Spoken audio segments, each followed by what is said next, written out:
मैं Monika Agarwal government Vivekananda PG college commerce department से। और आज की अपनी इस वीडियो में मैं आपको जानकारी देने वाली हूँ कि सिंपल अरिथमेटिक मीन में डिस्क्रीट सीरीज़ के अंदर स्टेप डेविएशन से कैसे क्वेश्चंस को सॉल्व किया जाता है या क्या मेथड होती है, क्या स्टेप्स होते हैं उनके बारे में। तो चलिए मैं आपको पहले कुछ दिखाती हूँ। देखिए, मैंने जैसे कि लास्ट अपनी वीडियो में आपको डिस्क्रिप्शन दिया था डायरेक्ट से लघु और शॉर्टकट मेथड के अंदर कि डिस्क्रीट से कैसे सॉल्व करते हैं। ये एक मेरी छोटी सी कोशिश है एक डायग्राम के थ्रू आपको ज़्यादा क्लियरली एक्सप्लेन करने की कि जब मेथड पूछे सिंपल अरिथमेटिक मीन के अंदर यानी सरल समांतर माध्य निकालने की रीति किससे, डिस्क्रीट सीरीज़ यानी खंडित श्रेणी के अंदर, जिसको हम डिस्क्रीट फ्रीक्वेंसी डिस्ट्रीब्यूशन भी कहते हैं, असतत आवृत्ति विवरण।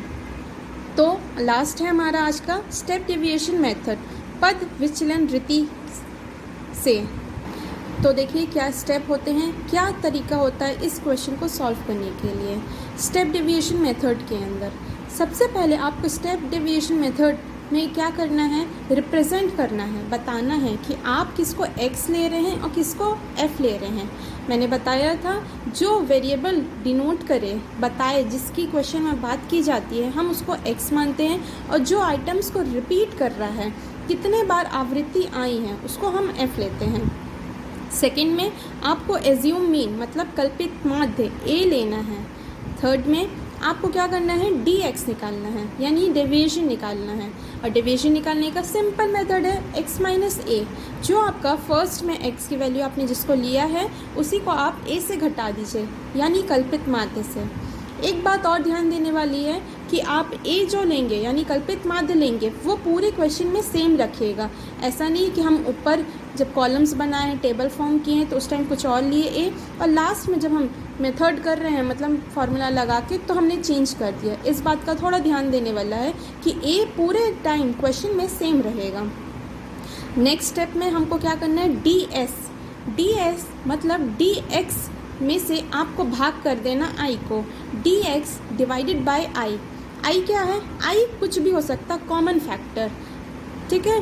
फिर फिफ्थ स्टेप में आपको ds निकालना है। ds का आप जो निकालें जस्ट ऊपर fds मतलब फ्रीक्वेंसी और ds का मल्टीप्लाई गुणा करना है, तो आपको मिल जाएगा fdx की वैल्यू, जिसमें से आपको जो भी fdx की वैल्यू है उन सारी इक्वेशंस की fdx की वैल्यू को जोड़ देना है, तो आपको समेशन fds निकल जाएगा।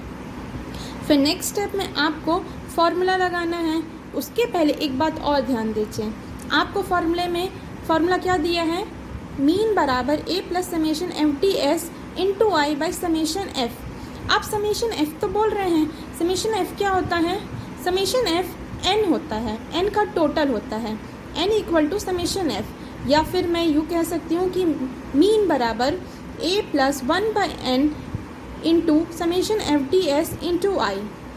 थोड़ा सा ध्यान है कि a फर्स्ट वाला चाहे सेकेंड वाला दोनों ही सेम है, कोई अंतर नहीं है, बस लिखने का तरीका अलग है। फर्स्ट वाला जो मैंने फॉर्मूला बताया मतलब summation fds by summation f into I plus a, इसमें समेशन f जो है वो n ही है। देखिए आप अगर आप ध्यान से देखेंगे तो 1 बाई n वही तरीका है, बस नाम अलग है। तो जब भी आपको स्टेप डेविएशन से पद विचलन विवरण पूछेगा या पद विचलन रीति पूछेगा तो आप इससे सॉल्व करिएगा ये फॉर्मूला लगा के। आइए मैं आपको नेक्स्ट में बताती हूँ कुछ इसी से रिलेटेड क्वेश्चंस के बारे में। देखिए स्टेप डेविएशन से सॉल्व कर रहे हैं इस क्वेश्चन को। हालांकि इस क्वेश्चन में कहीं नहीं बोला है कि आपको किस मेथड से सॉल्व करना है, पर स्टूडेंट्स अगर इस बात को ज़्यादा क्लियरली एग्जाम कॉपी में या कभी भी सॉल्व करते समय ध्यान रखेंगे तो उनके लिए बेहतर होगा। यहाँ पर डायरेक्टली क्वेश्चन में बोला है अरिथमेटिक मीन से क्वेश्चन को सॉल्व करिए।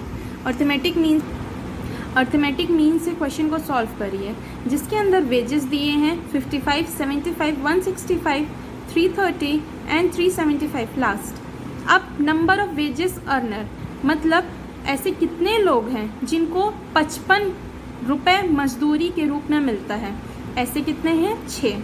ऐसे कितने लोग हैं जिनको 75 रुपये मजदूरी के रूप में मिलता है, ऐसे 35 लोग हैं। वैसे ही ऐसे कितने लोग हैं जिनको उनकी वेजेस मिलती हैं, मजदूरी मिलती है 165 रुपीज़, ऐसे 60 लोग हैं। तो आप याद रखिएगा जो भी चीज़ रिपीट में बताए कितने लोग, नंबर ऑफ वेजेस, हमेशा नंबर ऑफ टर्म्स की संख्या में बताए तो तो आप उसको F ले लीजिएगा, और जो वेजेस बता रहे, मजदूरी बता रहे, जैसे कि किस यहाँ पर क्वेश्चन में वेजेस की बात हो रही, तो 55, 75, ये 165, ये सारे हम इनको x ले सकते हैं। अब हमको ये पता है कि क्वेश्चन किससे कर रहे हैं, साथ ही साथ दूसरा ये भी पता है कि क्वेश्चन सॉल्व करने की क्या फार्मूला है। तीसरा, हमें x और f मिल गया है। तो चलिए जल्दी से टाइम वेस्ट ना करते हुए एक टेबल फॉर्म करते हैं। जब टेबल बनाएंगे तो टेबल बनाते समय थोड़ा सा ये याद रखिएगा कि कितने कॉलम्स की नीड है, ताकि परफेक्शन दिखे आपके काम पे, क्लियरिटी दिखे कि हाँ सच में बनता है, कॉपी में चीट करके नहीं लिखे एग्ज़ाम में। तो x, f, dx, ds और fds लास्ट ये कॉलम है। तो आपको x जो भी क्वेश्चन में दिया है, जैसे कि यहाँ 55, 75, 165, 330 और 375 दिया है, ये आपकी x की वैल्यूज़ हैं। आप इसको फर्स्ट कॉलम में लिख लीजिए। नेक्स्ट कॉलम में f है, मतलब कितने बार रिपीट हुआ है। ध्यान दीजिएगा, 55 के सामने ही 6 आए, 75 के सामने ही 35 आए, 165 के सामने ही 60 आए और 330 के सामने 74 आए, वैसे ही 375 के सामने 25 आए। तो ये आपकी वैल्यूज़ हो गई। अब आप चाहें तो अभी f का टोटल कर सकते हैं, मतलब 6, 35, 60, 74 और 25, इन सबको आप जोड़ेंगे तो 200 होगा। फिर बढ़ते हैं हम अपने नेक्स्ट थर्ड कॉलम की तरफ, जो कि है dx। dx कैसे निकालते हैं, x माइनस a, मतलब a क्या रहता है, कल्पित माध्य, जो कि हम x से ले सकते हैं। जैसे कि यहाँ लिया इस क्वेश्चन में 165 जो वैल्यू है, तो आपको x की फर्स्ट वैल्यू क्या है, 55। 55 में से आप डिडक्ट करिए, कम करिए 165 को। याद रखिएगा थोड़ा साइन का, क्योंकि यहाँ पर 165 ग्रेटर है, बड़ा है किससे, 55 से, इसलिए माइनस 110।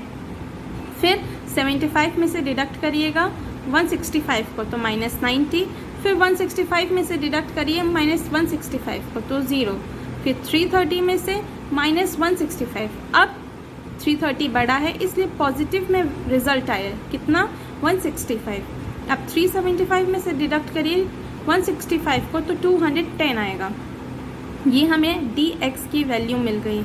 dx में अगर आप पूरी नेगेटिव वैल्यू को पॉजिटिव वैल्यू को करेंगे तो वो 0 हो जाएगा। फिर ds कैसे निकालेंगे, फोर्थ कॉलम की मैं बात कर रही हूँ। dx बाय i मतलब कॉमन फैक्टर, तो यहाँ कॉमन फैक्टर में हम कुछ भी ले सकते हैं। इस क्वेश्चन में सॉल्व करने के लिए 5 को लिया है। तो आपने जो थर्ड कॉलम की वैल्यूज़ आई हैं, फर्स्ट है जैसे कि 1, 1, 10 माइनस में, तो आप इसको 5 से डिवाइड करिए।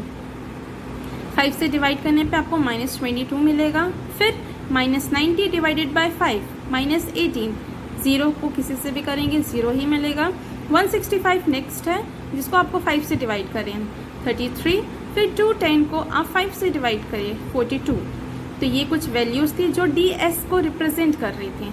नेक्स्ट हम लास्ट कॉलम की बात करते हैं fdx, जिसके अंदर आपका जो ds है और f है, इन दोनों को मल्टीप्लाई करना है। दैट मीन्स 6 इंटू माइनस 22, इसको मल्टीप्लाई करेंगे तो 6 into minus 22 minus 132, 35 into minus 118 minus 630।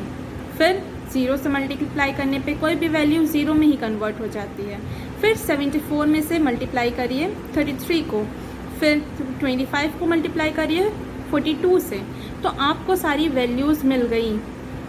फिर से पॉजिटिव और नेगेटिव को एक तरफ करते हैं और जो बड़ा है उसका साइन लगाएंगे। तो यहाँ पर पॉजिटिव वैल्यू ग्रेटर है, इसलिए 2730 आया, डिडक्ट किए हैं जबकि।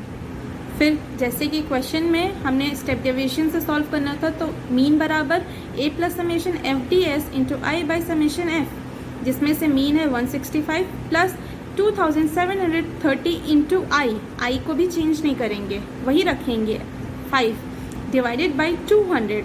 जब आप इसको सॉल्व करेंगे तो आपका मिल जाएगा 165 प्लस 68.25, जिसको आपको जोड़ने पे आ जाएगा 233.25। तो आपको मिल गया कि एवरेज कितना लोगों को उनकी मजदूरी मिली होगी। सो आज की वीडियो के लिए इतना ही। Thank you.